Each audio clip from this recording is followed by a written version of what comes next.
We'll all be sworn in on January 3rd. And so the new legislative cycle will start then.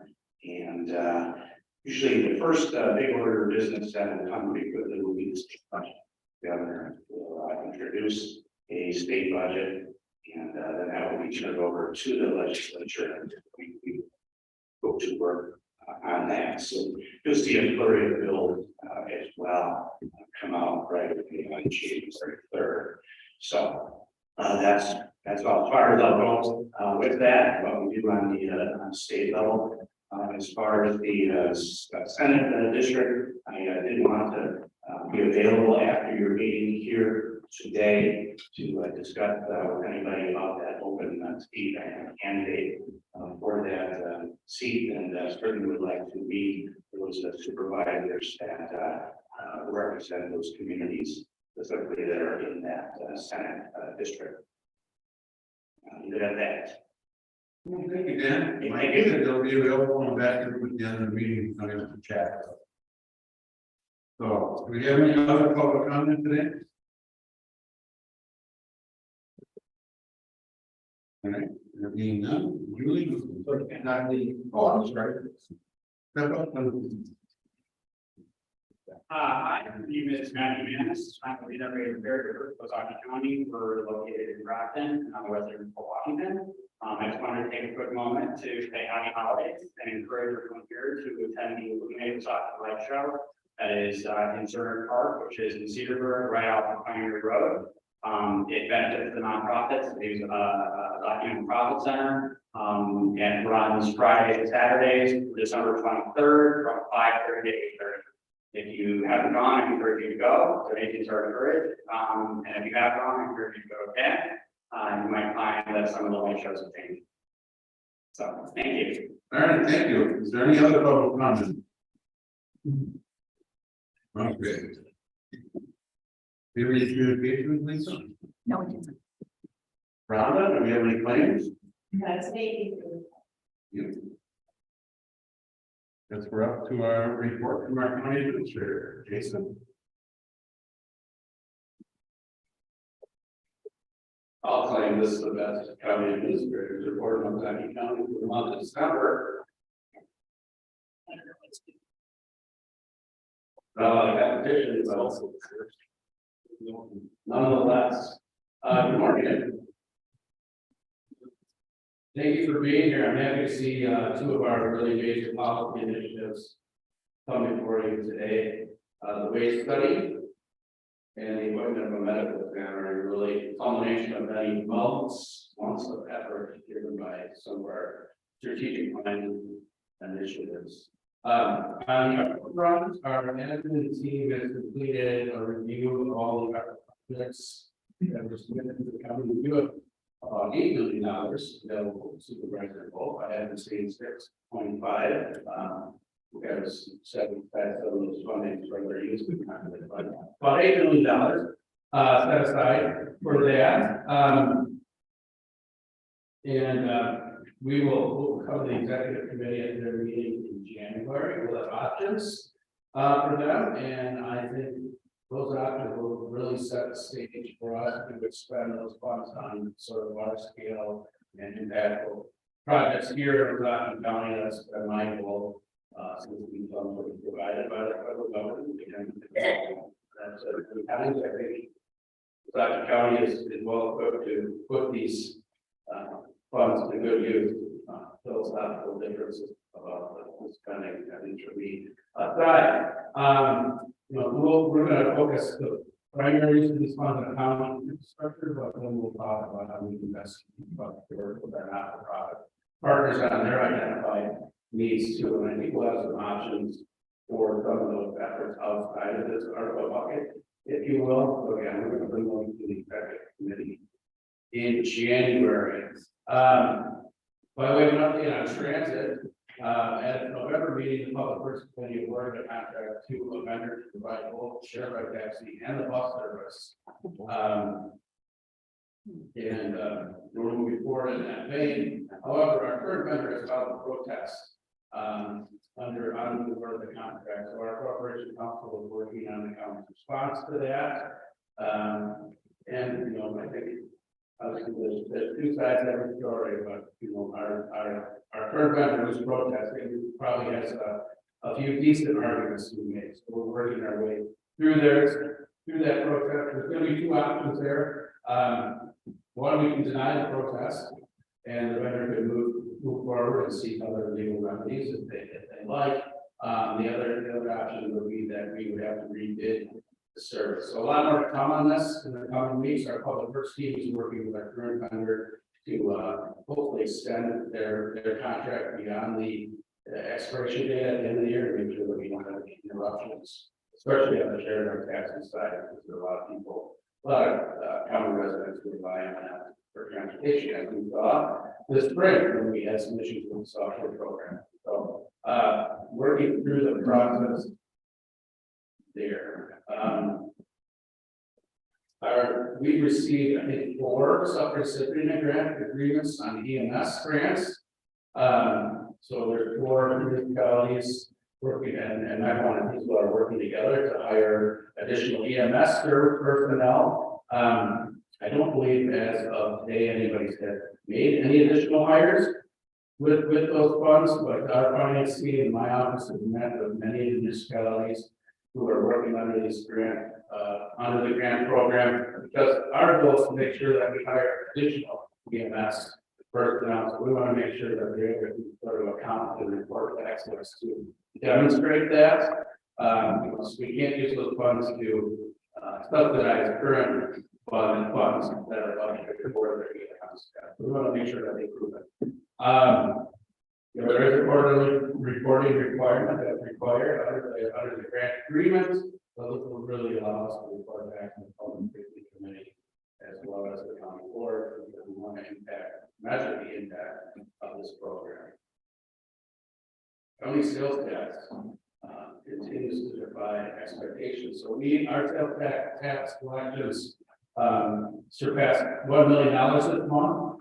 These were for taxes collected in the month of September. So those will be 2 months of this year where sales tax collections have exceeded $1 million, and 3 months if we go back to last December. So you know, our sales tax really continues to be an area of strong financial strength for Oneida County, despite some of the underlying uncertainty in the economy.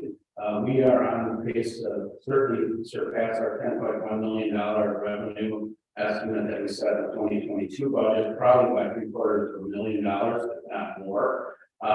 So again, I think you heard me say a lot of the budget process. You know, sales tax is important because the state levy limits would really hamper our ability to seek other revenue in other areas. So yeah. The cost to operate our sheriff's department year over year is $800,000. Levy limits gives about $400,000. You know, so instead of having to make really tough decisions, it costs in other departments to support some of these critical areas. The other thing it does, because of the way that we budget it, is to make sure that in areas where we budget tightly operationally, because again, we really make some tight budgetary decisions on the operation side because of the levy limits.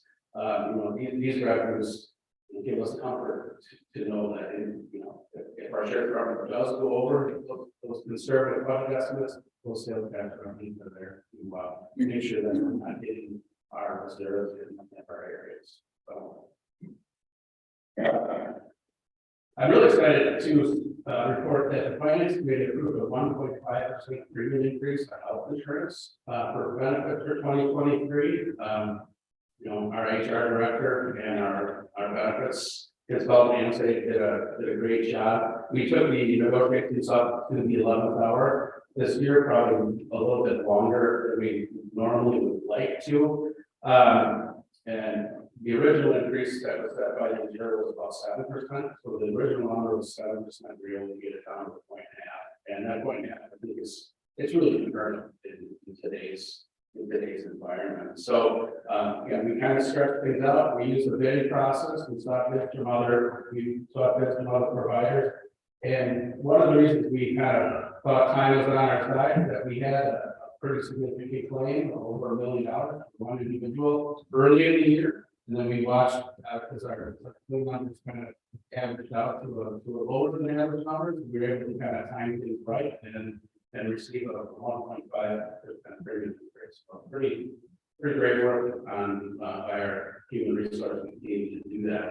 In addition to the good news there, HR was able to bring forth a slate of employee funded benefits that really were born out of some of our recent employee engagement discussions. We're now probably on a ability plan to our employees, employee funded. So we heard a lot from employees. You know, I'm a new employee. I don't have a lot of sick time built up. My wife and I live in a day with my family, and I don't have any leave time. So this allows our employees to plan a little bit more for life events. And as an employee funded plan, we were able to offer an additional life insurance benefit and as well as pet insurance. So I know there's been some questions about pet insurance. But whether there's a need for that, or as it's called, or dog mom. I can tell you there's not a lot of room for negotiations when your choice is between spending like $1,000 on surgery for that puppy or having to go to the dog house at your home. So again, these are new benefits. They're all employee funded. The county is contributing to them, but you know, we're kind of working towards some of those engagement items that come up over time. So that concludes my report, Mr. Chairman, and the beginning of the season. I hope I submitted. Thank you, Jason. Supervisor Polk.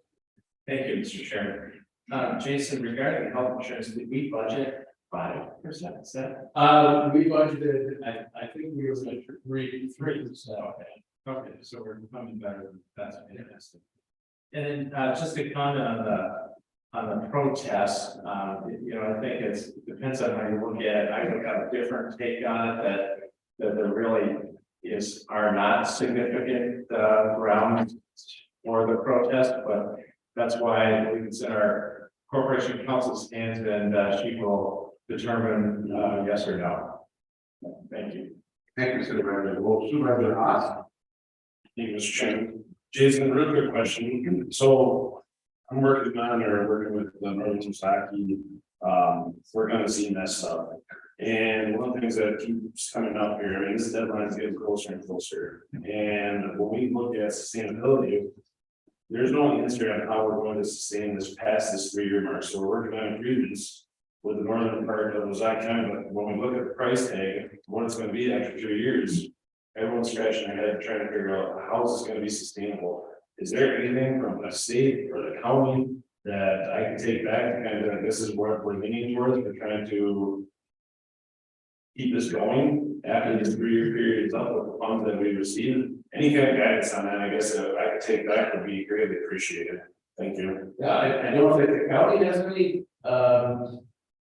guidance there. I think when the at least the fire chief in your area kind of indicated that they would find a way to make it sustainable at the local level. I can't speak for the state of Wisconsin. I know obviously this has been a challenge, you know, it's not county, this is a challenge statewide.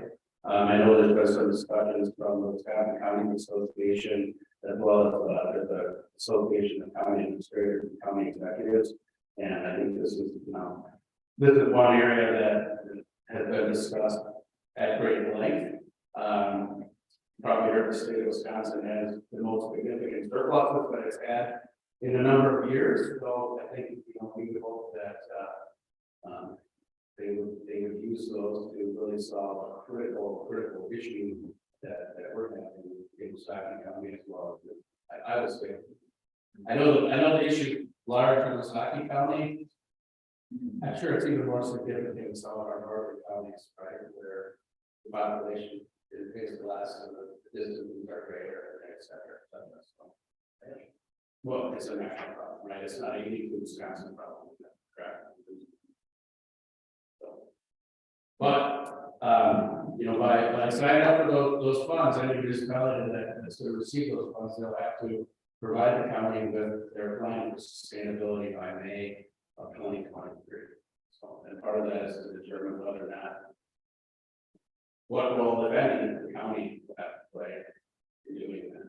So that's one thing we want to make sure we assess over the long term. Thank you, Supervisor House. Is there any other questions for Jason? Thank you, Jason. Oh, sorry, Supervisor Irish. Thank you. Hey, Jason, can you give an update on the funding for nonprofits for the ARPA money? Yeah, we'll take that to the executive committee in January, so it'll be brought forth alongside the county projects that we see. So, there's many projects identified by the not-for-profit sector. I think we'll have to determine how we handle those with the ARPA funds, how they stack up against our own needs here in Osaga County, but I do think there's some other areas of funding.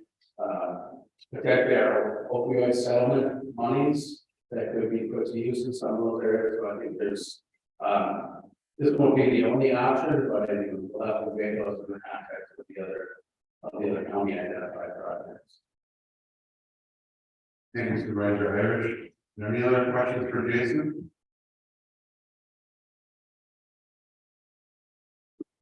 All right, thank you, Jason. Next up, we have our compensation and clarification study. We have Patrick Carlton that is consulting here today. You want to come up to the front?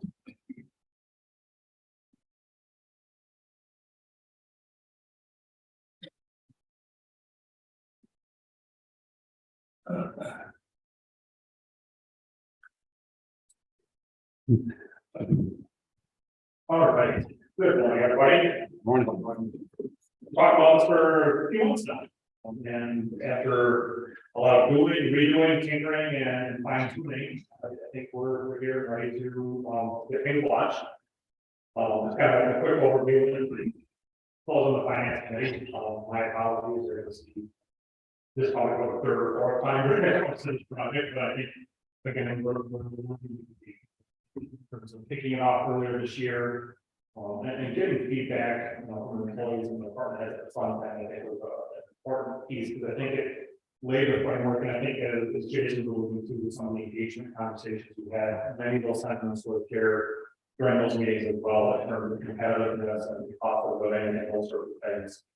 And then, as we work our way through, making certain that employees had some level of input as it relates to completing the job documentation of their particular classification was also very helpful.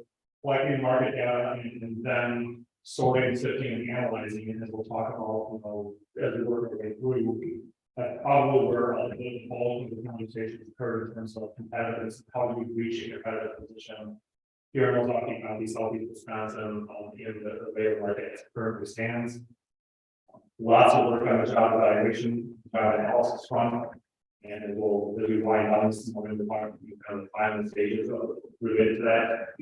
Had the opportunity to meet with many of the department heads during the course of this process to talk about their jobs and get feedback as we kind of went through that fine tuning process, as well as your management team, making certain that we were calibrating appropriately across multiple departments with many different visions and different directions.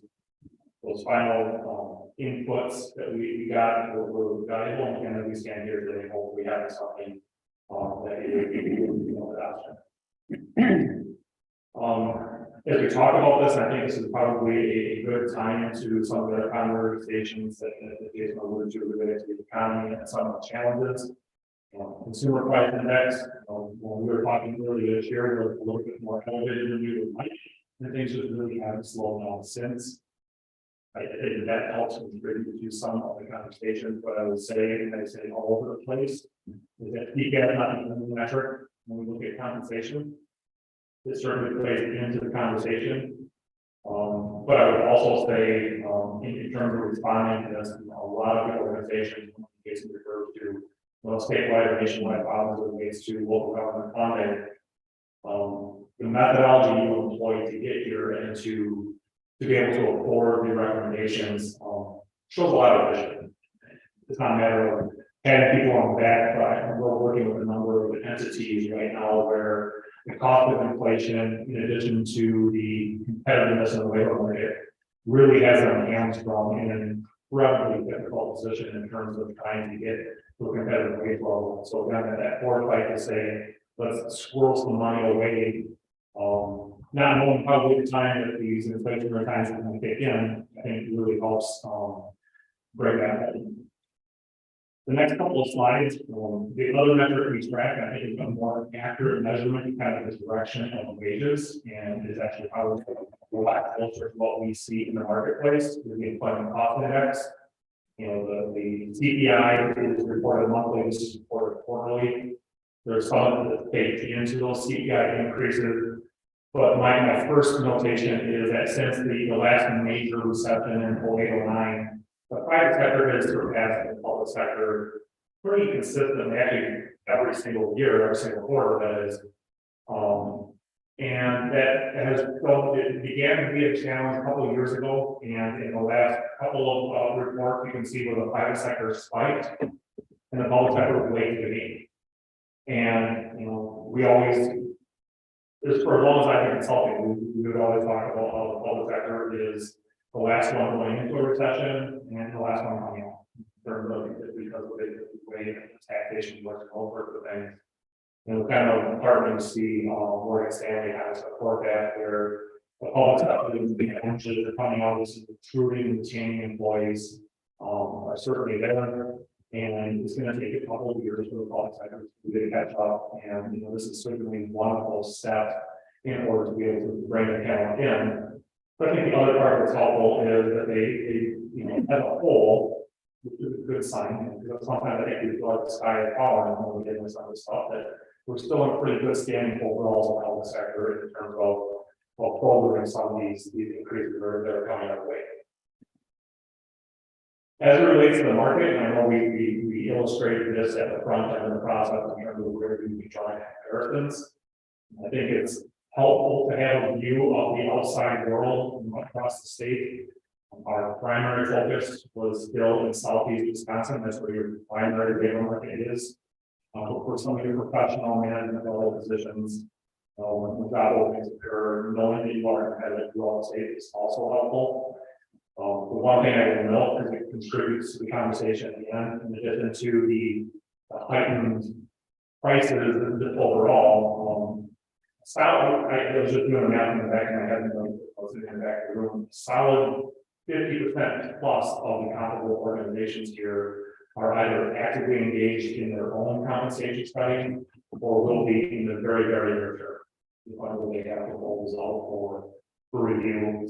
The reason why that's important is because those wages will be shifting, if not January 1st, definitely during the course of the next year. And, you know, a part of our goal is to make certain that not only are you competitive today or January 1st, you're also competitive January 2nd. And that's part of the conversation. In fact, a lot of the conversations we had as we were dealing with this. One of the other conversations that we had, and I recall at our initial meeting with the board here, was, you know, how are we tying in the private sector to this analysis? Are we able to compete? And there are some jobs that simply will not compete with the private sector, and we almost have to win the fight plan. But there are others that it's incredibly important that you want, especially I would say professional and non-exempt jobs. But using a good set of data, and I don't want to discount your ways with this fine set of data, that's not our primary set of data, but looking at the comp data, the pay factors, ERI, Willis Towers Watson, I would put them up against any survey that's out there, not only in terms of quality, but also in terms of being able to regionalize that data. Our major concern again, Southeast Wisconsin, Greater Milwaukee, or Sheboygan to Milwaukee corridor. And so that's, you know, not only having good data, but also up-to-date data. And during the course of this last year, we had to make a business decision as a team to invest more frequently in data than what we would normally do. Normally it's every other year cycle, we try to stagger the surveys. We made a decision we had to do every year, at least in the short term, and the market continued to be a little bit crazy, to make certain we were being able to stay at it. So we were able to, you know, introduce where applicable. Obviously, there are certain local And probably located the public sector down. For those older, listening costs. Combination, the right term, and much cheaper now, that we were able to make those connections. And so looking at that and knowing that we have a good marketplace, a good set of data for you. The fact that we're sitting, for us, the million metrics to it is ours where it's probably a model. We have the right surveys, the general evaluation score relatively in line, we using the data from those surveys. All those things that are in. And so knowing that we've got a good set of comparable employer and international jobs, we were then able to start making recommendations and doing a ton of modeling to try to get you where you needed to be. So when we do this, we throw a lot of terminology around. I want to just kind of illustrate that if this were any other point in industry, rewind 2 years, fast forward 2 years, what was the inside of the economy? More often than not, the recommendation is you want to be competitive. The 50th percentile has been the traditional model organization plan. That being said, I think one of the first charges that we heard from multiple sources here was that we want to be in a competitive position. That we invest a lot in training, we invest a lot in other resources, and we have to be in one of the higher labor markets in the state. How do we put ourselves in a more competitive position? And so even all those blocks kind of hard to predict where you might have gone if the economy would have been in a different state. But I would guess we'd still be talking about how do we go just a little bit more to make certain that we were able to put you in a competitive position. But I just want to get that 50% off. I think it anchors the thinking that occurs. That if you were to have done that, the thought process is half of the organizations in the labor market would pay more, half of them pay less. I think that's an important distinction. There's always going to be somebody that's going to pay more than you in the marketplace. There's always going to be somebody that's going to pay less than you. It doesn't matter the point in the market that you choose. It's just mathematically that's going to be the way that it works. But I think having a plan and being able to structure it in such a fashion that you're competitive. One of our final challenges, and we'll be able to illustrate that in a couple of slides here, is that we got done and we had a recommendation for 2 separate projects. My question was posed to us very realistically: is there a way we can adopt one uniform structure that would include not only the general county, but also care facilities, care facilities, infrastructure? We want that to drawing board a little bit and we're able to provide proposals. So I think accomplish that. Jason and Chris and the team communicated in terms of the approach of going forward based on the 50th and 90th percentile. And as the slide that will follow us to the front one here illustrated, we were able to do that. So adopting one structure for ease of administration, and quite honestly, not just the administration of 2 pay structures, but with 2 pay structures also would have come the potential of very similar jobs being paid differently in 2 places. And it's not a fun thing to have to manage and get it all. And so we were able to avoid that. So from that standpoint, I just put some lines on here to kind of give you some illustrations of where things line up in the marketplace based on the data. Because again, we don't pull numbers out of thin air. We base it on the data that we have in our hand. So that black line, your current pay, and that gray line being the 50th percentile, half pay more, half pay less, even if that's not the metric.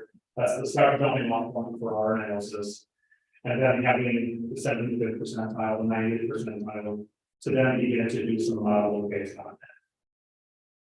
So when we talk about competitiveness, again, the mission goals, stating our competitive position, and very clear and minimizing the number of structures. We're talking about 50th percentile the labor gap, and we're talking about the single pay structure. So a little bit of this in the presentation here, which is good. And so as we look at this, a lot of business on this graph. It's the same lines you saw. What I want to illustrate here is your prior conversation as a board, that you can see a maroon line sticking out there, the 50th and 90th. The purple line being our recommended structure. It tilted it just enough and just properly where everything made sense to be on one structure. So slightly different, but again, accomplishes that primary goal of a single structure and puts you in a competitive position. I guess one quick word before I can go into where we head from here, post adoption is when we talk about competitiveness, the one thing I would hope for every organization that engages in this is that you'll never have a recruiting or hiring challenge, at least for the foreseeable future. You're gonna have recruiting hiring challenges in the future. It's the reality of the situation. I was finding right and put it under the screen, but we send it to the annual government, so a report every year on local government challenges and concerns. And on the list of jobs that all employers are going to challenge with, I think 3 of the top 5 are law enforcement positions. Everyone looking for police officers, everyone looking for dispatchers, everyone looking for corrections officers. When everyone looking for the same gun, we're going to have to find inspectors in the schools, turning up external recruiters like nursing, engineering, the people in those lists, finance and as well. And so it just, hopefully it eases the burden, hopefully retention becomes less of a concern. And having that initial hiring rate a little bit higher, and knowing that if you look to the neighbors to the north, to the south, to the west, to the east, very well. But I think you're in a very good position and be able to position. Excuse me, Patrick. Yes, I have a question. Could you go back one? Sure. Could you explain the horizontal and vertical access on that? Oh, my apologies. Absolutely. So, as we, in fact, we'll go back to more slides. I think it's better with dots on it.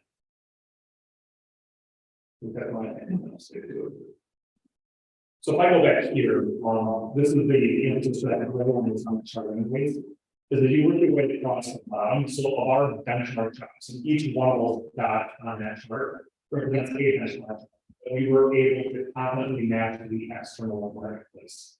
And so if you draw your line down, any one of those is where that individual benchmark fell from a job evaluation score standpoint. And then on the left-hand axis, the x-axis or the y-axis going up is the marketplace of data. So we plot each of those out, and then we tell Excel, draw the line of that fit through all those dots. And is it a good representation of the marketplace, based on the regression analysis? And so, looking at the job evaluation scores, looking at the market-based pay, like referred to before, the R-squared being a benchmark, that we can explain, at least mathematically, arguably that we can explain almost 96% of the variance off that value. Based on the surveys, all those other things, the remaining 4% could be some employers that get crazy high or crazy low, or there's other value conditions, but by and large, it's just meant to be illustrated and all the 2 main factors that we're working against: internal equity, the x-axis, the y-axis, and then mirroring the student better. Well, local line, somebody else would be higher. In the marketplace, that job is paying a little bit more, below the line, paying a little bit less. I think I had one project in the 10 years doing this where it was pretty much all the downstream on the line, but it was also a very small employer. You're always going to have, a little scatter all that line. And this is trying to figure out the best way to manage internal equity, all the jobs need internal that fail to be an external in the marketplace, and this is the methodology. Did I answer your question?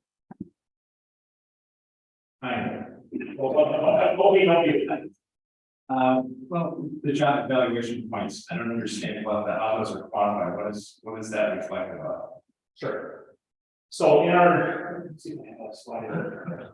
And I don't want to get too far into the weeds. I mean, this is the first time I'm seeing this, and I could have a tutorial later too. So with our job evaluation system, there's 5 factors. Every single job that we were presented went through the 5 factors. So when we look at this, thinking challenges, thinking challenges, decision making, interaction, working environments and education. Who's going to get to my next slide here? I put it words better. That what we are able to do is look at every job and ask ourselves a series of questions And with I wish it was as simple as it's implied, it's not often not rocket science. That we're looking at how big are the problems are we giving to classification? And what type of response are we requiring of them? And what's the depth of thought they have to engage in to answer those questions?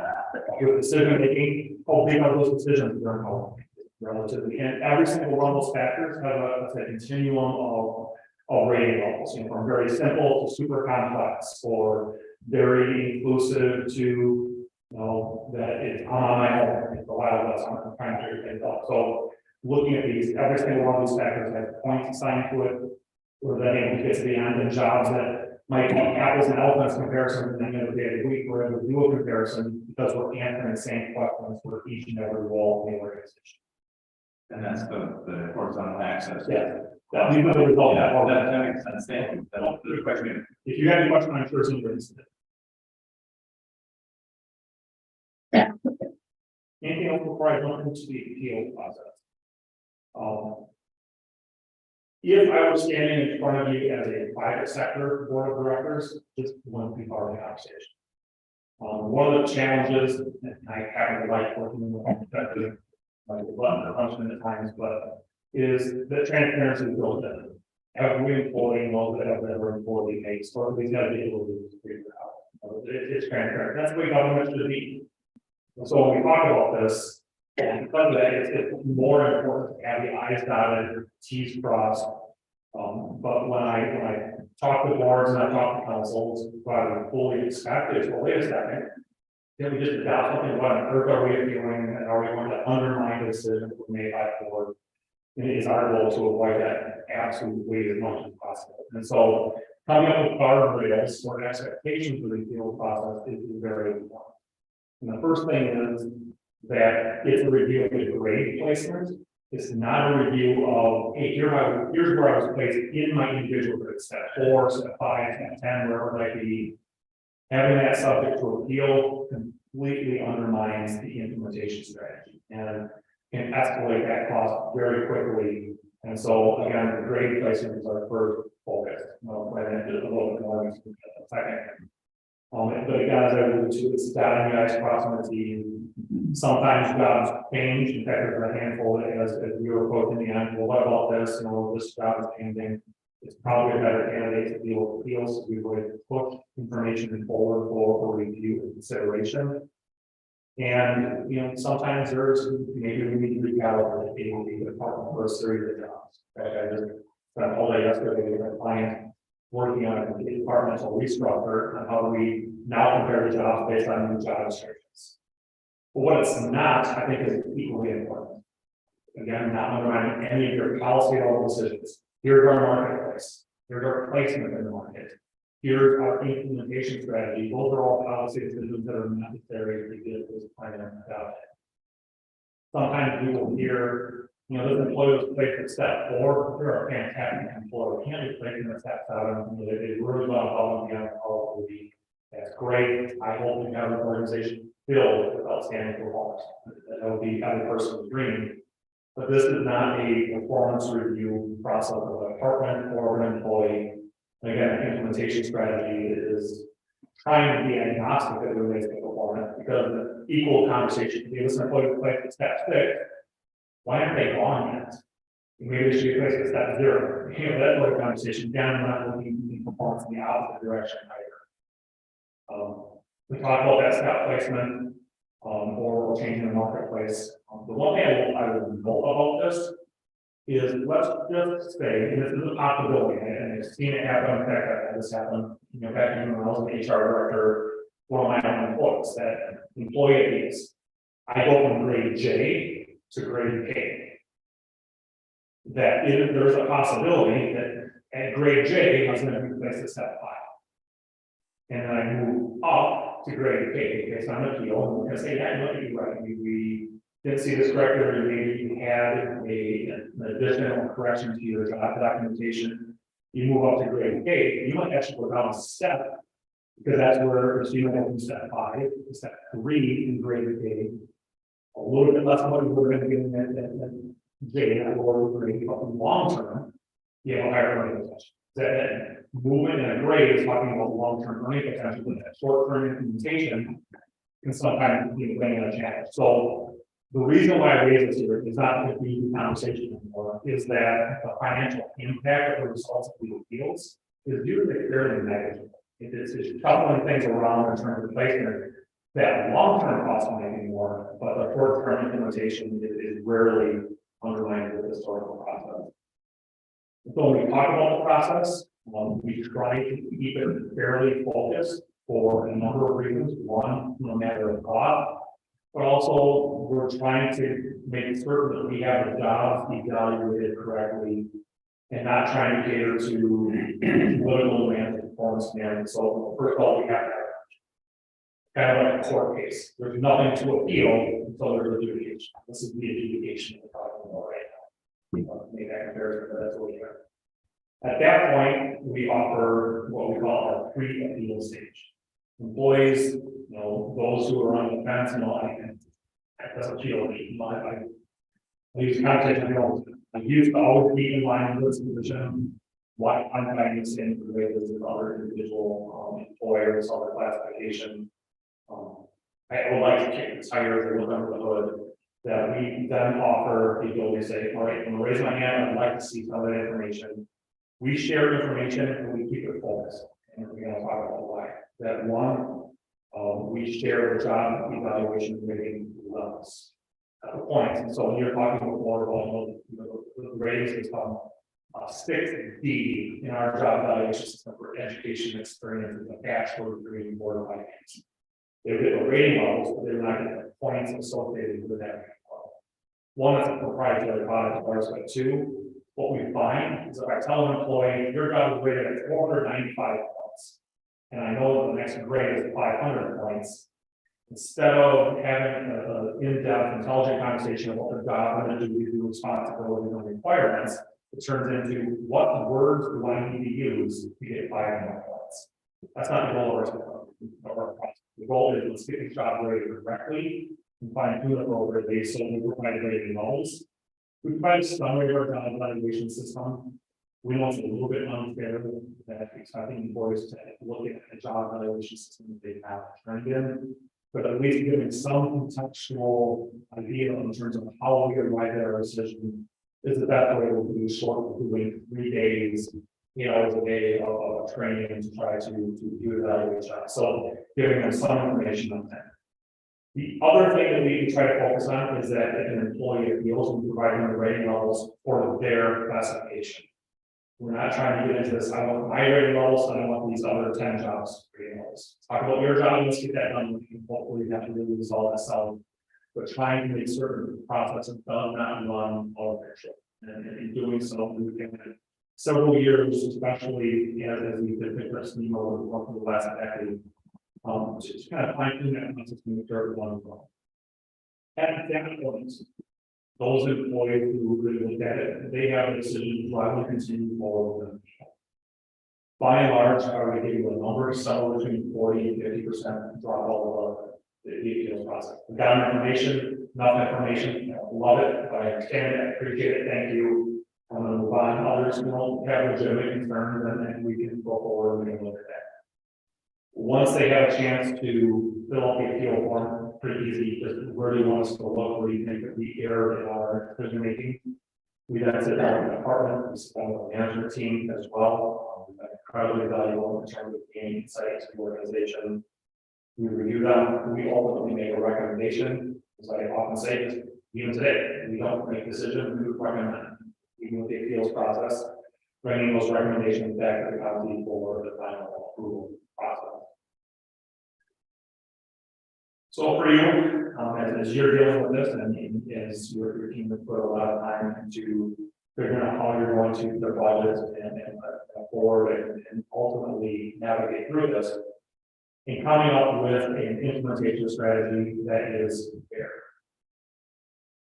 It's that balancing act between fairness and happiness that sometimes these processes get in that I love it when employees are happy with our results. It's kind of my feeling.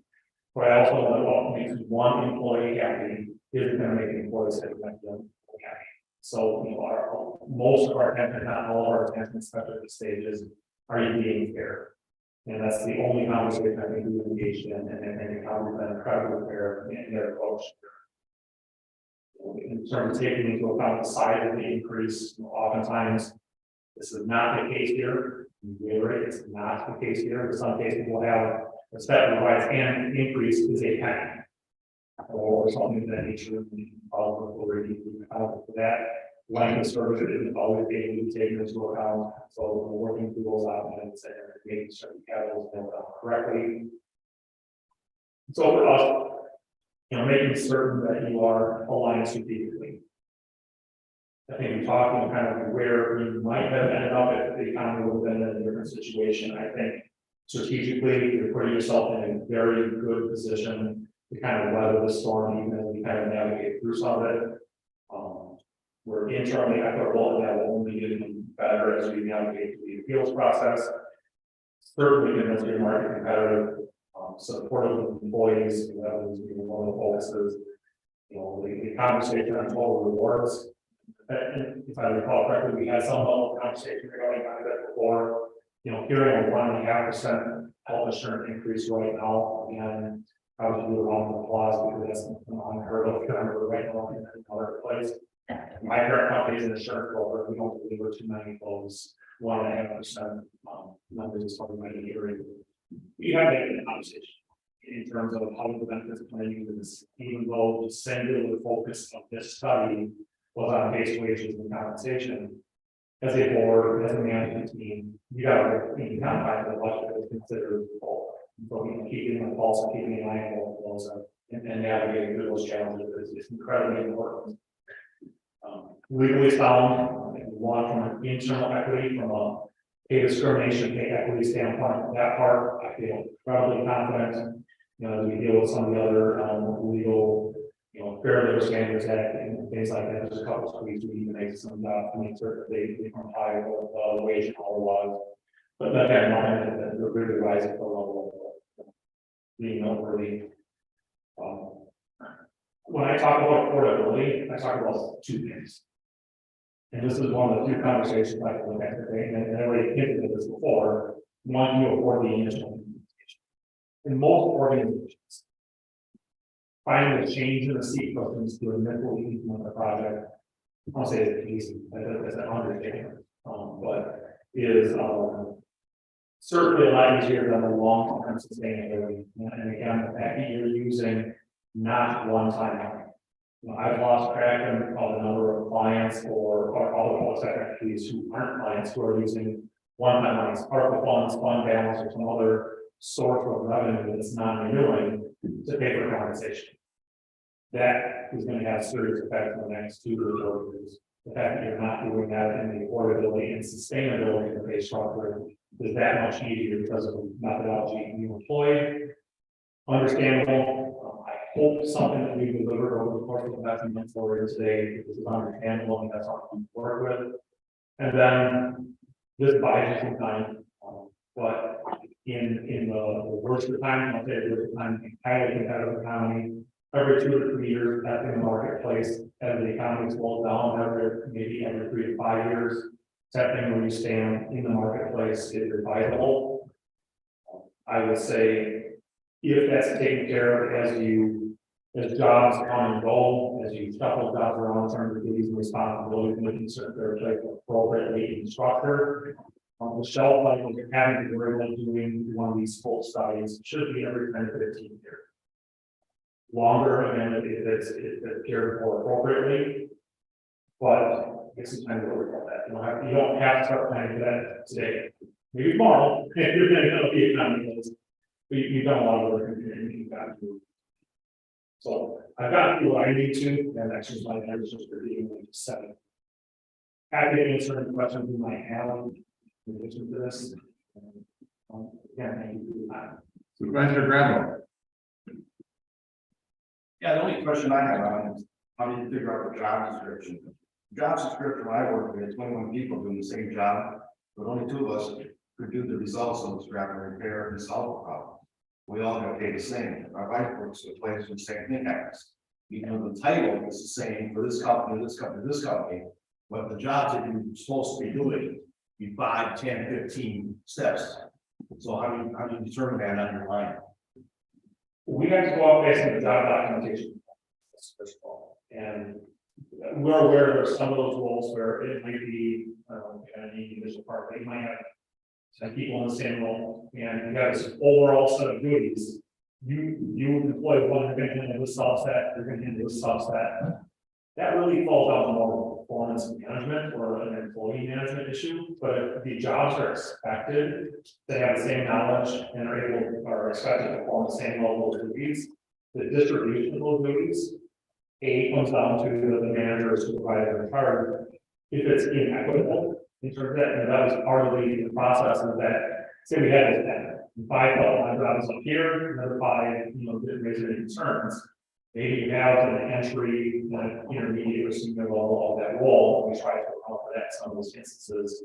Sometimes jobs are broken apart, or could be, in fact, that was, I alluded to, where I was, the client after a result, part was a create career hierarchies for CAD technicians and career hierarchies for GIS specialists.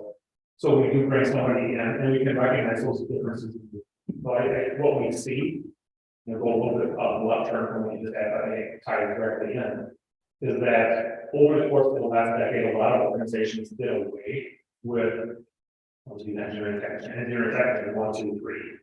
In the last couple of years, we see those being rebuilt because if people are expecting career hierarchies or exactly like your situation, I've got a core of these employees who are expected to do very similar things.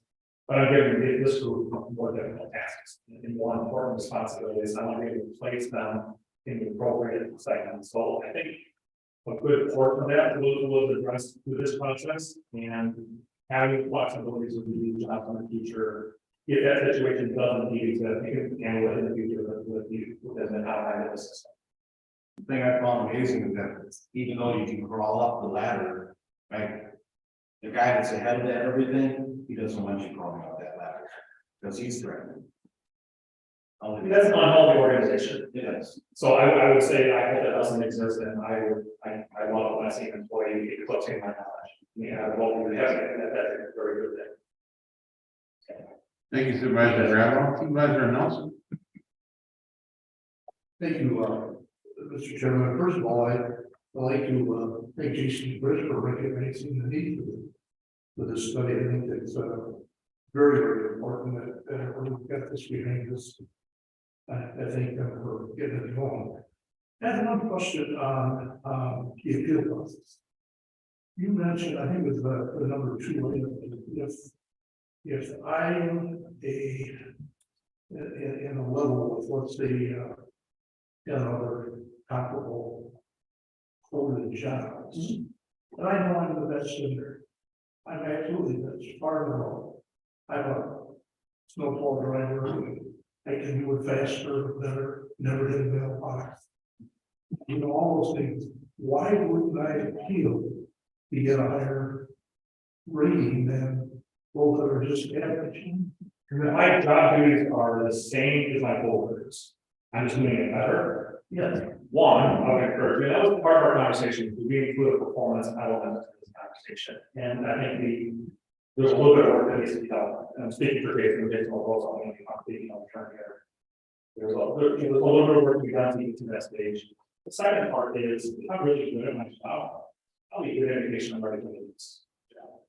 Foreman, superintendent, or whatever it might be. But in terms of appealing based on performance, you would have an appeals process that would never end, first of all. And second, would help us currently establish the criteria for assessing that performance in relation to the coworkers. I think it'd be very difficult. So I'm not saying you should take that into consideration in the future. I just want to know this is proper for. So. Yeah, and I would echo that. That's to me, that's a job performance, not a job duties discussion. Also, this is different than we have to perform. Correct. Right. So, right, yeah. And we currently have in place a bonus program where we can recognize performance. We're gonna bring to the finance committee shortly here, some tweaks to that to work within this wage structure. We've kind of, and I think Patrick alluded to it, we've looked at different ways of doing that and how we'll use the current wage structure to reward employees who do have high performance. So that's a discussion that I think we intended to do this in parallel, but I think as we move through the process, we thought it best to set the wage scale as we're situated, go through the appeals process, and then we'll kind of work through the performance aspect of that. So right now, no, but if we have a snowplow driver who never gets to have about 5 years, our public works director can say, hey, Rick Nelson is a hell of a snowplow driver. I think we should reward him with a pay step, or sometimes with a pay step. And then we work that through the bonus process, and we allow them to move up if there's pay step there. So I think that's the piece that we're still kind of working our way through, is what happens when, you know, someone's at step 11, right? And there's not a pay step in front of them. You know, that's the next piece. I think the good thing about the way that this will place employees within the pay scale. Almost every year, we have 718 employees that I think Chairman's staff, you know. I think there'll be 6 that'll be at the top of their pay scale, and there's some intricacies as to why those 6 employees are, and I'm happy to get into them, but you know, so out of the 718, there's going to be 712 who have room for advancement within the pay scale. And I think right now, under our current pay structure, we have, and of course, we have 250 or so that are maxed out, if you will, higher, more than that.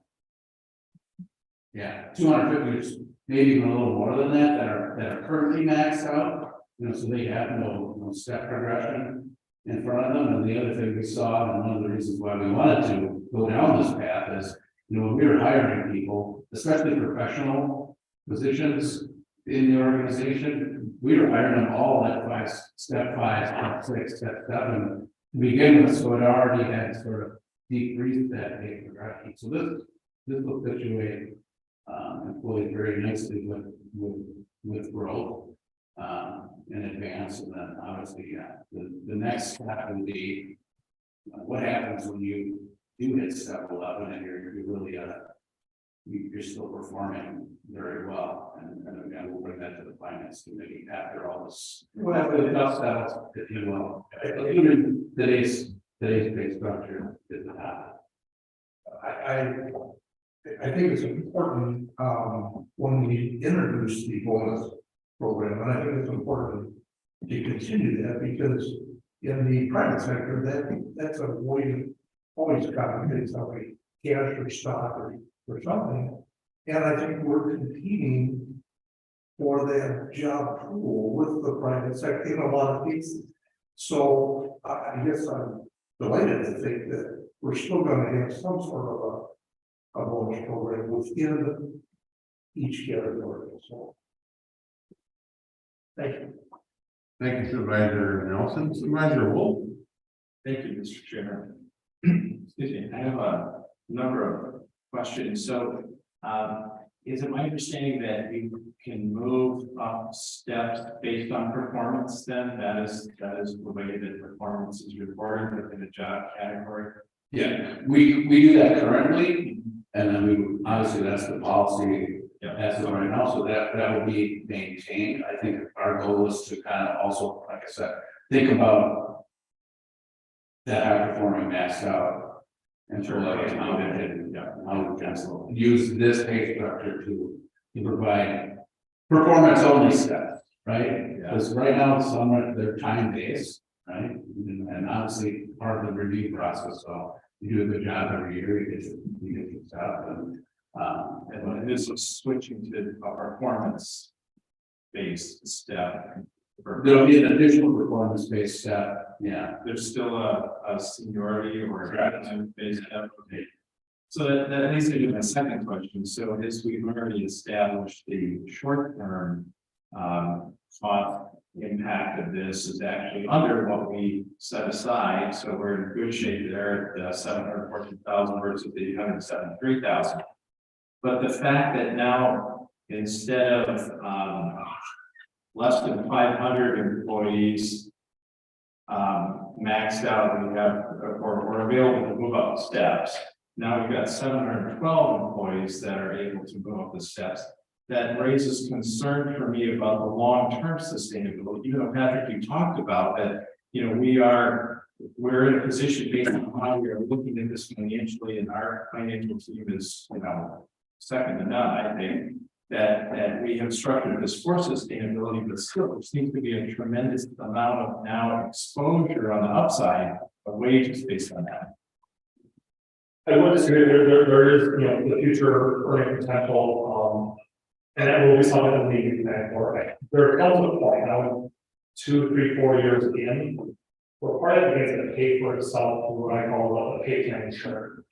I have an employee at the top of a pay schedule, I bring somebody new in, I bring a new person at step 4 or the midpoint. And so, you know, some of that savings that I remember, one of the organizations where we used to build a factor that into the vacancy turnover factor, to account that. So, yes, it will be that, and I'll leave it to the financial people here to kind of, you know, talk about some of that forecasting, but that turnover factor, again, speaking today, I kind of am a little bit hesitant because just how hot the labor market is as relates to currently in your current structure. I have to imagine, you know, you couldn't count on necessarily bringing somebody at the bottom of the base structure.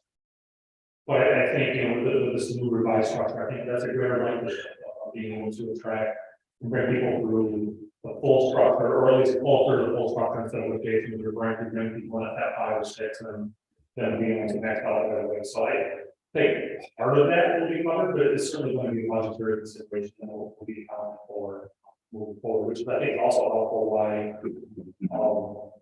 you haven't allocated the full amount that set aside for this, that, you know, allowing some sort of a cushion in future years, but again, it's a financial question. Yeah, that's right. So I think some of that is we do have some funds set aside for that should be needed, but I think the value of having one structure is currently, you know, we have 7, and you know, some steps are 2.1%, some steps are 4.5%, and some steps are 3.5%. You know, now there's a consistency in those steps. Step and COLA in our budget always comes out historically to be about 5%-ish of, you know, as we looked at it over year, and we're very comfortable that, you know, we'll still be able to work within those confines. You know, it's not as if we historically with wage increases in the step that had a 5%, now we're going to go 10%. You know, the sort of consistency in the plan and having one pay structure will really actually allow us to manage that a little bit better. Certainly tremendous upsides in consolidating all this and moving. And you would think that based on, you know, the 50-90 range that we would be bringing in most new hires at the bottom of the scale, we're already involved with 50%. It is, but you know, not necessarily. And I am totally in favor of having a lot more upward mobility, because my concern is tying it to longevity and not just performance. But that's a different discussion. So it's tied to goals, right? I mean, you have to do a good job to get your step, right? So it's not just, you can't just maintain it and just be here. Right. You have to do a good job to step up. Yeah. Okay, good. So that's right. That's good. So last big question, sorry. So I know this has been delayed, this discussion we're having right now. Was it delayed, is my understanding, because of the appeals that we fielded, or was it something else that delayed it, not the appeals? It's part of it is availability, just in terms of off hitting our own tails, and that part of it was getting the fine tuning and some of these job realized. So I would say it wasn't a formal appeal. Okay, my last question is, how many appeals did we field? Did we field a bunch of appeals, or? Now this is the next page. The appeals, but not. Okay. But we did sort of set aside some time in the process. And I think Patrick spent an 8-hour day here meeting we made him available to all department heads that had questions about specific positions. We'll hopefully mitigate some. Right. So we talked to some, and frankly, we talked to some, and said, you know, there's enough here that we're not gonna be able to get all this information that we need to get to a good spot, you know, you're bringing something totally new to the conversation that wasn't, you know, we rely on employees in the department heads and managers to say, yeah, this is what this person, or this is what this job classification does. You know, there were some cases where they, well, that's really different than what we see on paper. Bring it to us in the field. That's, but, yeah, again, so you're right, we did pause and we said, okay. Let's make sure department heads have the opportunity to meet with the vendor in advance, but then we also want to make sure that there's a good process on the back end, just because, you know, if we don't have information. It can't be put into the spreadsheet, if you will, and then we're basically, we're only good as the information that we have, so we want to make sure we have all the information. And or have the ability to look at things, because, you know, right now, I think we're established well externally in terms of the marketplace, and our goal will be to make sure we maintain that internal equity within the pay structure, you know, because when you start making arbitrary decisions and tweaking things, you know, you can really, that's when you start kind of throwing things off, you know. They're a grade 10 and I'm a grade 9, and, you know, and that's always what we attempted to maintain with our pay structures, and we'll continue to do that. I think that's where the stability comes in the pay planning for, especially for government organizations. Thank you for the apparent, very thorough job. Yes, this. Supervisor, Supervisor Whitworth. Thank you. I'm looking specifically at your appeals process, and what I'm asking is whether there's been research or consideration given as to There you go. Did anybody hear the first part of it? I'm wondering if there's been any consideration or research done on either the complexity or the of the procedural process, and whether that has an effect on county's competitiveness in the marketplace. It's not following, but in terms of research, in terms of saying, well, have we considered whether, for example, an employee is looking to come to Ozark County, it's a great job and everything like that, but if I find that there's a dispute, Ozark County just makes it too difficult, that I don't want to deal with that. Or if somebody has actually got a job there, and rather than go through a complex appeal problem, will that actually cause an employee to leave? I'm just wondering if there's been any research or consideration given that.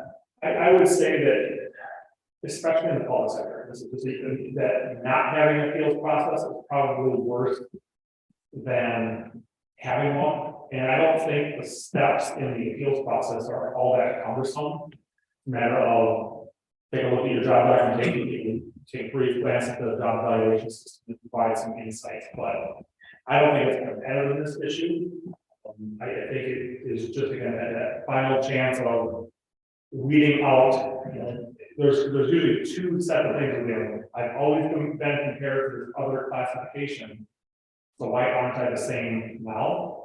And it's for us looking at the duties and responsibilities and requirements of the job, and not necessarily the historical placement, which I don't think too many people have to why that might have been. And I think the other standpoint of having the ability to have that conversation and that review, again, I'll also at least at final, we would look not only during the course of the process that we look at the job documentation 3 or 4 or 5 times for each role. We took one final thing, we had the opportunity, if something was missed, employee, you have the ability to say, yes, I put these 10 things down on paper, now here's the 11th, I forgot to write down, just getting things tied up. But by and large, even though some people get told no, that should be, you know, one of the viable answers. I think it's a fairly positive process, so we end with at least as high a degree of confidence as possible. We've got that internal error. I hope I answered your question, but I don't think we would want to set any procedural barriers for employees who wish to appeal, you know, their process. It's really just, I think it's really more of, if there's something that wasn't fully explained, or something that we don't understand about a job or a class of jobs, we need that information so that it can be worked into the those factors that Patrick talked about, what's the impact of decision making, what kind of thinking are you, what kind of authority do you have, all those things. So, if there's something that was missed and it's significant, I think that's what the appeal process is designed to do. So it's really just more of an information providing process, if there's something that hasn't been provided to this point. Maybe that helps. Yeah, okay. Thank you, Supervisor Whitmer. Supervisor Ross. Thank you, Mr. Chairman. I had two questions. Now with Supervisor Whitworth's question, I've got a third. It was my understanding this appeals process is just a part of the implementation of the wage study, correct? Correct. Okay, so what's the timeline associated with going from adoption today, presumably, to approval last week in your change? So I think we have a very brief conversation back here this morning, that knowing we had it into Christmas, just a couple of weeks, so I think our goal is to, I think we need to have a conversation in the next couple of days here, but either initiating it before Christmas, but not having the documentation to the employees until after, there's a lot of coming and going, but I would hope as we were at or near the end of January, have everything signed. Okay, so you come back with these are the appeals that were considered, these are the adjustments we'd like to make, and then we would finally adopt a complete step and grade program. The seventh grade won't change, so what would change would be, it becomes larger. Yeah, so in the documentation, my position is grade 20, I'm probably not a good one, there's not one, well, let's say I feel that my grade became a 22, right? Guess I would regret my appeal. But, so what would happen is we would bring a cleanup to chapter 3 and say, okay, these, now the highway mechanic position is not I don't know what the grade is off the top of my head. J or K, so. Yeah, whatever, grade 14, it's now a 15. And that, or the information assistant specialist of the ARP is now, a grade 17, where it was assumed to be at 16 based on the process. So the actual pay structure is not going to change, just that placement of that job classification within that pay structure. Yeah, Not into what we've done. We do these, we basically have done this every year at the budget to say, we had a process in place. I did it when I was in HR, our HR director did it, in his role as well, to say, this job has changed. We'd say document it, we'll go through the review. We had a scoring system that was, developed by, Ernest Young back all 30 years ago. and use the fun, but it's kind of similar to what we'll update it. But, and then if you recall, in the budget, we have position changes. So we say now this position was a grade 112, it's 113. And another possible outcome that would be completely hidden from view of the board, that say my job is rated at 510 points. The next grade is 550. I appeal, but yeah, you're right. We need to adjust making challenge, we need to adjust decision making. We change the point, now you're at 540. As a result of grade change, so there would be no recommendation coming back to the board. But in our system, it's changed to the appropriate level, so in the future, if that job ever changes again, you've got a new foundation for us to build on. So it's not just a matter of moving jobs to grade, it's getting those final job evaluation ratings correct. So when decisions need to be made in the future, you've got that foundation set for all of the whether or not they change grades as part of the appeal process. Okay, thank you. So I understand that. Thank you. My second question kind of builds or supplements Supervisor Wolf's question. We've set aside money from past years to supplement this, so that's I'm trying to reconcile that with your comments about sustainability and not one-time money. So I just want to try to understand that after year 23, maybe this is more of a Jason question than it is a Patrick question. You know, what are we buying into for future years when we buy into this wage modification? So what we set aside, so one-time monies are one-time monies, and I can do. What we've set aside is actual county levy. So these are actual county levy monies that we budgeted and set aside. In different areas, you know, we had some that was in the capital fund, and also we moved forward in we have the capital side and the operations side. So we're moving some funds from that. You know, this year we took the net new construction that was available, and we used that to fund this. So these are monies underneath the levy limits cap that are sustainable year over year because they're included in our base levy. Does that answer your question? I think it does, if it means that we withheld really using that money from previous years net new construction in order to help absorb the cost of this wage enhancement. Yeah, so we set aside some in 2018 or 2019. We did it in this year's or 2022 budget, and then we did it in the 2023 budget. And that's what gave us that bucket of $875,000 that we Of ongoing money, operational funding that will work into the very helpful. Yeah. And the last question, I guess, goes to, we used in the lead up to this, a number of metrics that indicated that we're not competitive. And they're in the package on a previous page. 13th percentile of dissatisfaction or with wage availability, 15%. Would we continue those sort of metrics to indicate where we are at with regard to the where we stand with regard to the market? Yeah, absolutely. Right. We certainly want to do that. You know, I think it speaks to the effort we've taken here, and it obviously speaks to any effort we would have to take going forward. But you know, I do. Not to toot our HR director's horn, but I do remember our consultant saying, he said, I worked with a lot of counties. I don't know that anyone's ever been able to put any metrics.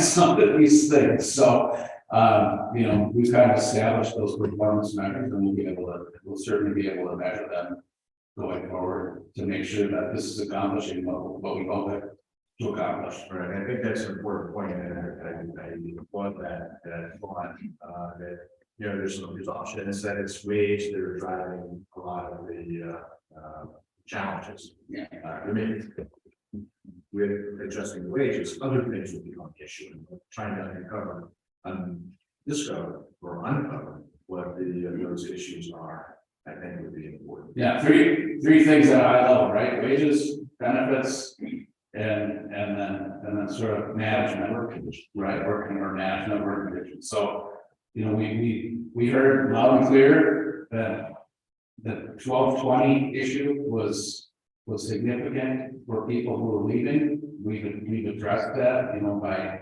leveraging our wellness programming and allowing people to earn a lower premium rate. Then we're able to do that budgetarily. Now we're addressing the wage piece. You know, we saw we were below market, and now we're hoping to not be a leader in the market, but amongst the leaders in the market. And, you know, and myself and the HR team continue to work on that softer, more difficult engagement piece, which I think will be more of a longer term thing. But I think those are the three areas we continue to focus on in terms of recruitment and retention. Okay, so I think this is a great step forward, and I think, you know, speaking to myself, I'd be very interested in what the next. Our employees are the most important part of what we do here. So by addressing those other issues that are more easily addressed, we're helping with that. But I think we on the board, certainly as Supervisor Ross would be interested in, what are those other factors that now begin to appear probably a little bit more stark relief that would address the first two issues. So, well done, and thank you for that. So to add Jason, I think it's important in terms of the movement to performance. Whether or not it's tie those two together, I mean, in my opinion, they're all, if the organization says what performance they are fantastic. My advice to every client is performance management is important. It should be done on an annual basis. And, have a compensation done right and review annually. But one of the bigger barriers that we see with our clients moving to that is a measurement issue. How do I know? Aside from the subjective, I think that employees do it well. How do I know? And the fact that you've engaged in at least don't start with the metrics and analysis process internally gives you again another leg up on a lot of other organizations and communities who just simply haven't engaged in that work. And so you've got a lot of solid foundations to really foster some of these conversations relating to performance based moving into the future. And you've done some good work there. You're not like other organizations. I already have a job. I mean, it's not to say out sincere. You got a lot of things going for you that we just do not see elsewhere. Thank you, Supervisor Ross. Supervisor Strong. Thank you, Mr. Chairman. The appeal process that you're describing up there looks like it's employee driven. What happens if, say, the organization wants to have a position reevaluated? John retires, I replace him with Bob. Bob didn't have the qualifications to do some parts of John's job, but he can get most of it done. But now I want to drop him from a whatever to something below that. How does that appeal process? Good question. So I'll break that down into two. One, from a departmental standpoint, that's what the last couple of months have really looked like was departments rated advancing. I think that this position is out of line and taken over this. So we spent a lot of time fine tuning and shuffling positions around. Some work, a lot of work. Once this process is done, this is adopted, the appeals process completed, then we go into full project maintenance. It's really the county's choice of how to approach it, but the service that we provide to 95% or 95% do their own job evaluation. We train them as part of the process. Is that for nominal fee? The department comes forward and says, we had this one job, we're making department two. We had these two jobs, we're combining into one. When we have a position re-evaluated in place based on job content, that alternative we offer to all of our clients of the full project maintenance side. And happens about 2 or 3 a week we're getting from our various clients in terms of trying to do the shovel. Thank you. Thank you, Supervisor Strong. Is there any other questions for Patrick? Supervisor Richards.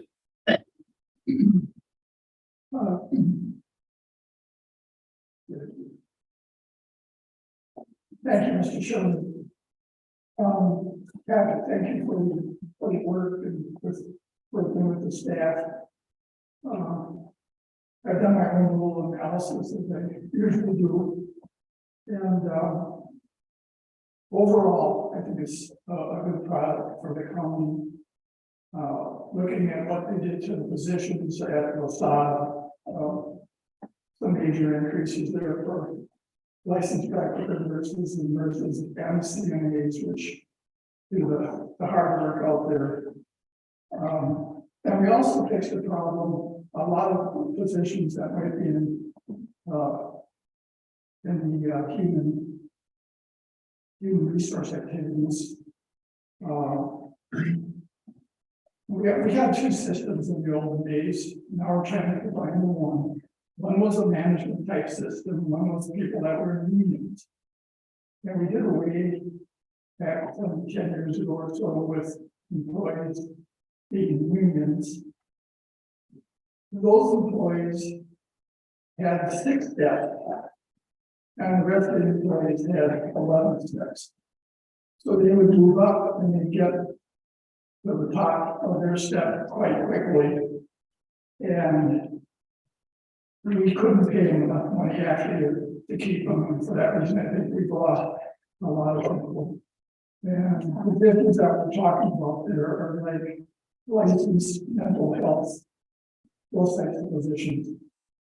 So by giving everybody 11 steps, we're helping that. Plus, there's been some increases for necessary based on your analysis and surveys.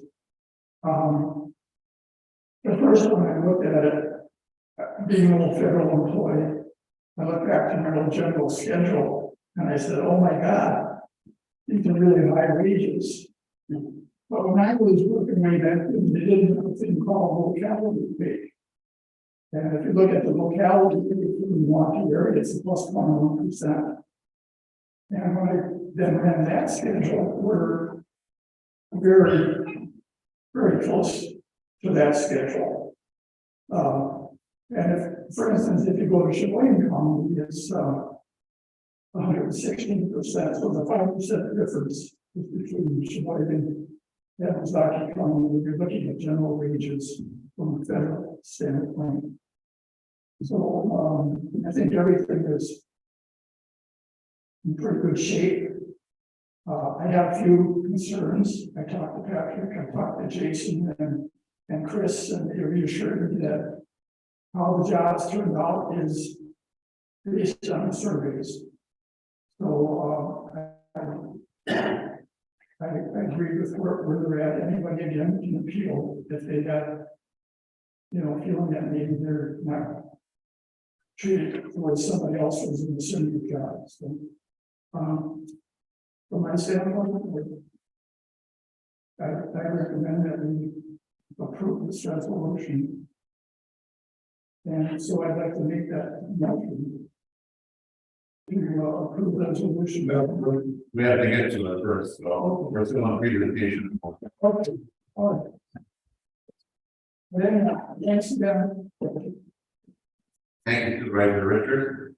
Is there any other questions for Patrick or Jason on a wage study implementation? Supervisor Wolf. I just wanted to clarify, there seems to be some confusion about the appeals process. My understanding is this appeals process is only for the implementation of this, and then the appeals process is over with, and everything goes from there, right? Yeah, thank you. Thank you, Supervisor Wolf. Is there any other questions? If not, thank you, Patrick. Thank you.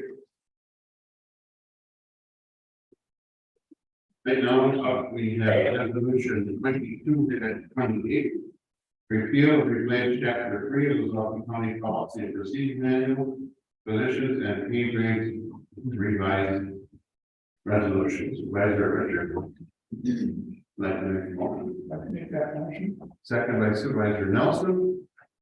No discussion.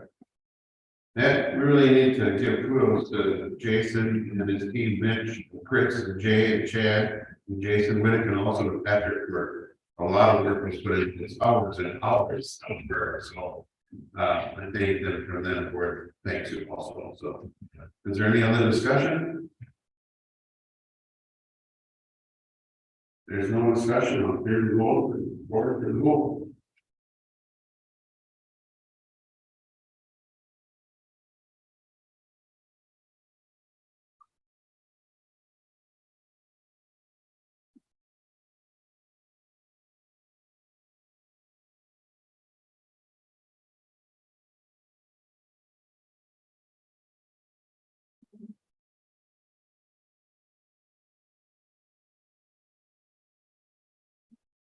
I didn't get any results on the.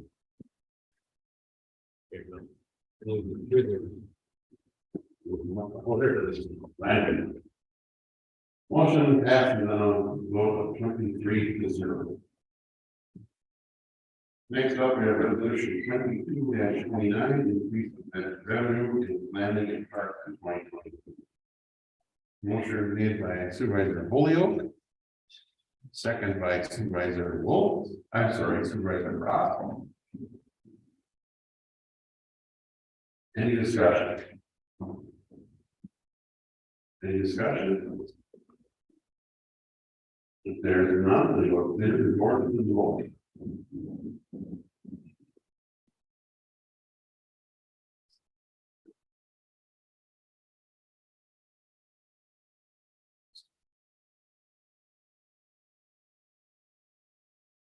Carries on a vote of 23-0. Next up, we have resolution 22-30, Wisconsin County Association and National Association of Counties of 2023 membership dues. Motion made by Supervisor Bob, second by Supervisor Wolf. I took the liberty of distributing a statement of benefits to the membership on your desk at Door County. And if there's any questions, you would field them now. Any questions or discussion? Discussion? Not, I'll clear the board from the vote.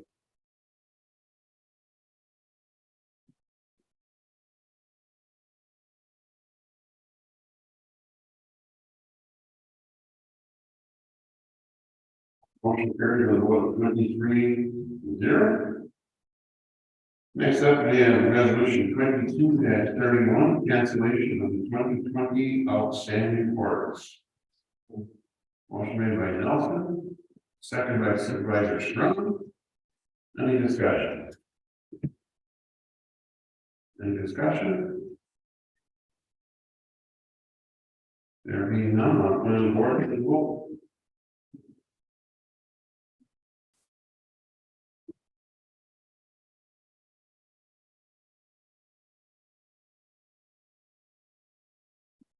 Motion carried in a vote of 23-0. Next up, we have ordinances. I'm sorry, 22-32, designing concessionaires to utilize county facility at the fairgrounds, the revised. Motion on the revised. Motion made by Supervisor. Sorry. Supervisor Haas. We have a second. Supervisor Irish. Any discussion? There's no discussion. Supervisor. I'd just like to ask a question. It's an additional vendor. How many do we have currently? Jason, yeah.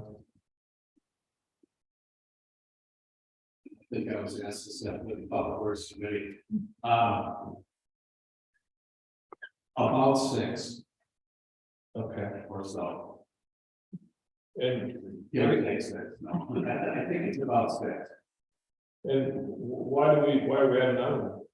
I mean, it's options for. Yeah, I think we would add anyone who wish to request to provide services about that for sure. Yeah. Okay. And are they all from Ozaukee County, Neil, or you don't have to be? I believe they are. Are they? Yes. All right, thank you. Thank you, Supervisor Melissa. Any other discussion on resolution 22-30? No, I'll clear the board for the vote.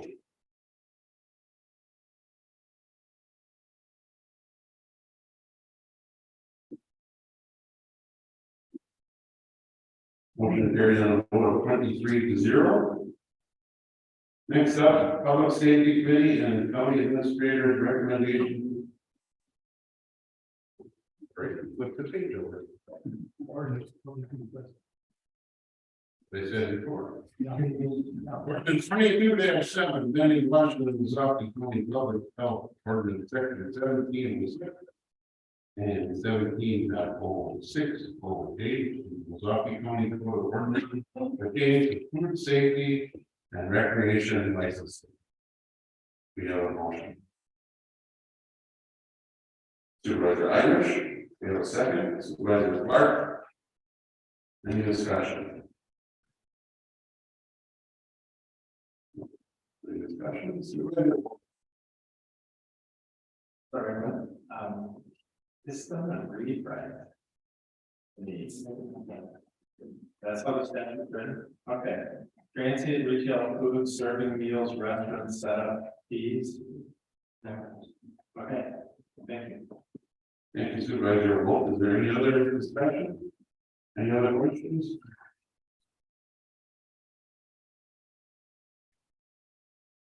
Good. There's the word for the vote.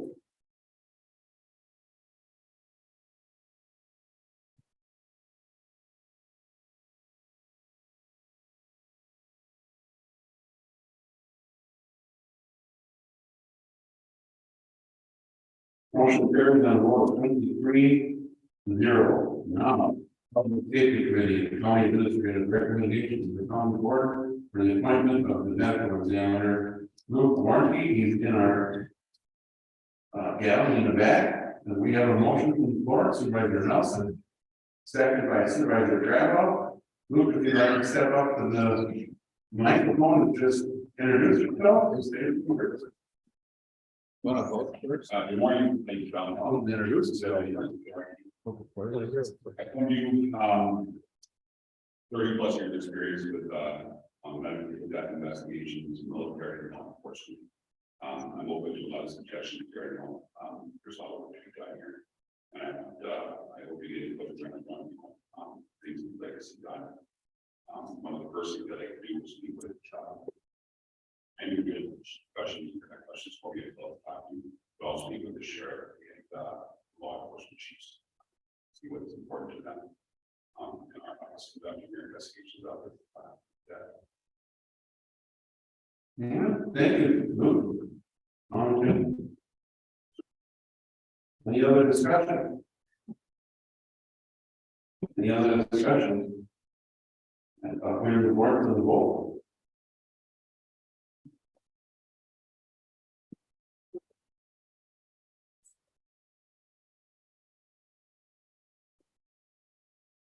Motion carried on the vote of 23-0. Welcome aboard, Luke.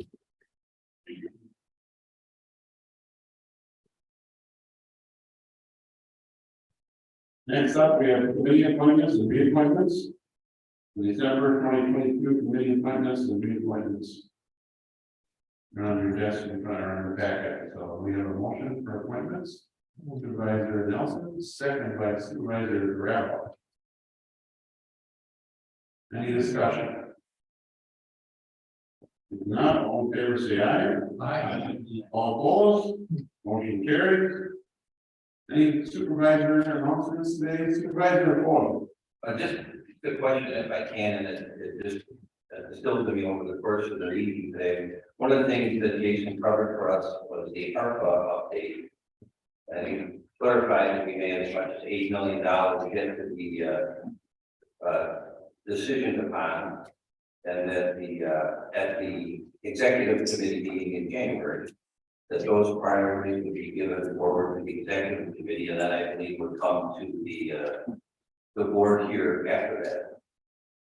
And I'm just a little concerned with that being the limit on the process. That's our normal way to conduct business, and I get that. But we have a very unique element here of spending $8 million. And the priorities by which we invest that is significant. And I'm a little uncomfortable being one of 20+ supervisors who would really see these priorities for the first time. Both the executive committee accepting it, and then us expected to near rubber stamp that.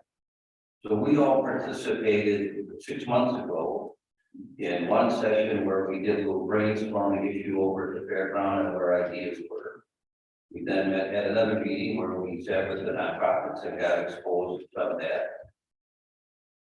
And haven't really seen much since.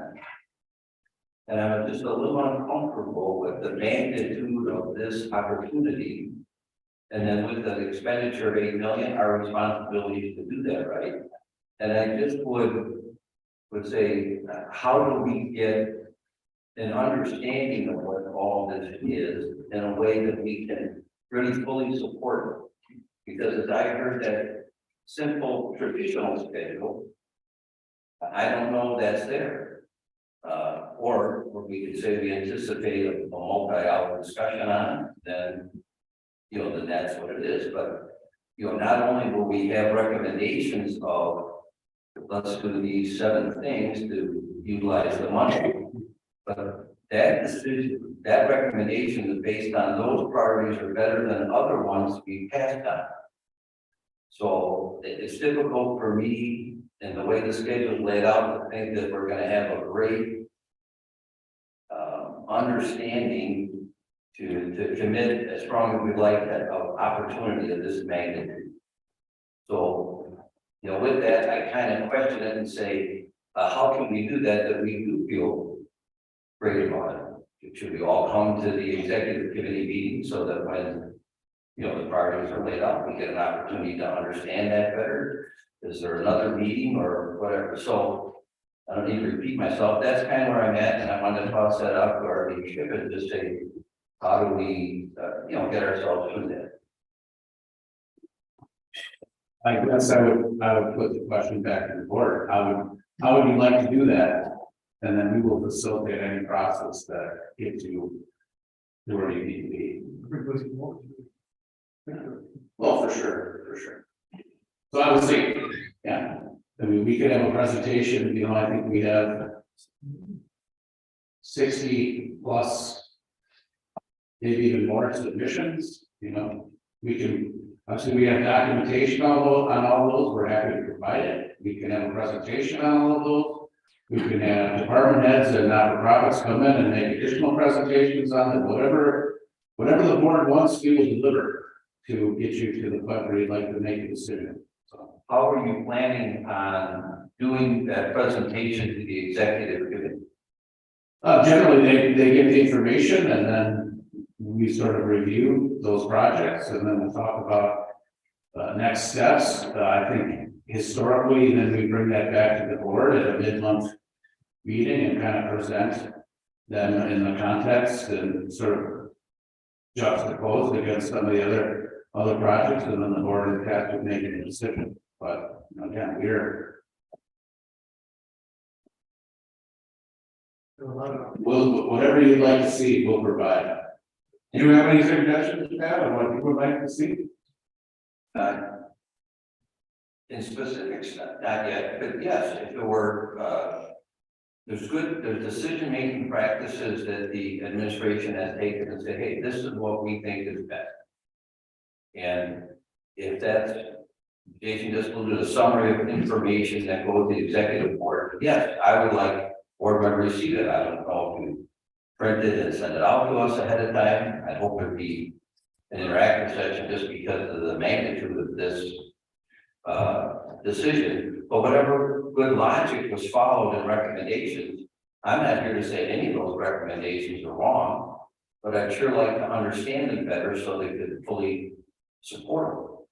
Okay, so whether it be a session, and I know that we have a meeting, is that 8 million big enough? We have a separate meeting for it, and I know we canceled the 2nd December meeting on concerned with that, but it might fit, but as I mentioned before, we come to the executive committee or whatever. Do I expect to see all 60 items? No. We've had good staff that has gone through that, so they've made the priorities, and I'd just like to understand why and the trade-offs that we made. Okay, duly noted. We will meet with the staff and come up with a plan, and either we'll lay it out. We come up with X, a number of X number of nonprofits, what they're doing, how the decision was made, how it was sorted, and put it out there before we do any. Yeah, that'd be great. I don't mean to throw suspicion on it. I just would like to, that's what I understand. No, that's fine. We could come up with a plan. No. Rather, Wolf. Thank you, Mr. Chairman. Maybe a suggestion would be to reverse the process a little bit, because this is a big issue with the supervisor voice comments. Maybe we should have a presentation to the entire board with all of the options, because, frankly, there are internal needs and external nonprofit needs that are competing for the same dollars. But we present everything to the board and encourage input and from the board to the executive committee. So have a board presentation first, followed by an executive committee meeting and recommendation back to the board then for approval, but there would be the board has got all the information. You know, I as an executive committee member would want to hear from board members who have interest and opinions about how this should be done. So that at the executive committee, then we could make a recommendation that we think reflects all of that input and then bring it back to the board for final discussion. That's one idea.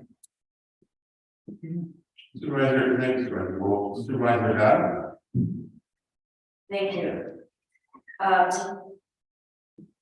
Kind of just throw out a suggestion, because I love spreadsheets. So for each of something that maybe we could get before we have the discussion, because I just like to review things to make notes. I don't even know what questions to ask and to like review it all, big picture.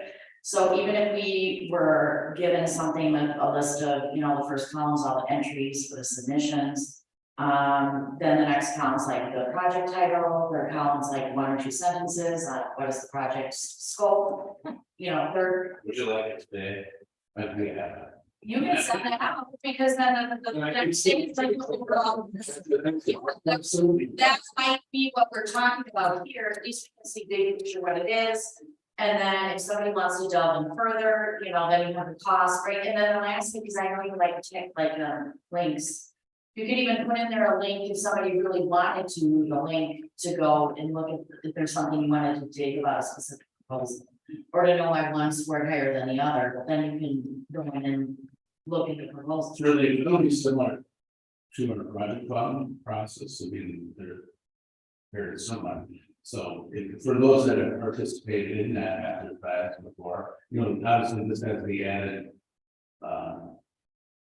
You know, we discussed this with our not-for-profit partners, so I think that has that added wrinkle to it, but yeah. But I think, I'm sure there's a lot of material, and it sounds like some people want to review all of the material, and so it's not something we can get like the night before, and yeah. Well, thank you, I think you got it. Thank you, Supervisor Dodd. Any other supervisor comments? We would like to accept the motion. Supervisor Nelson, second by Supervisor Wolf. All in favor, say aye. Aye. Meeting adjourned.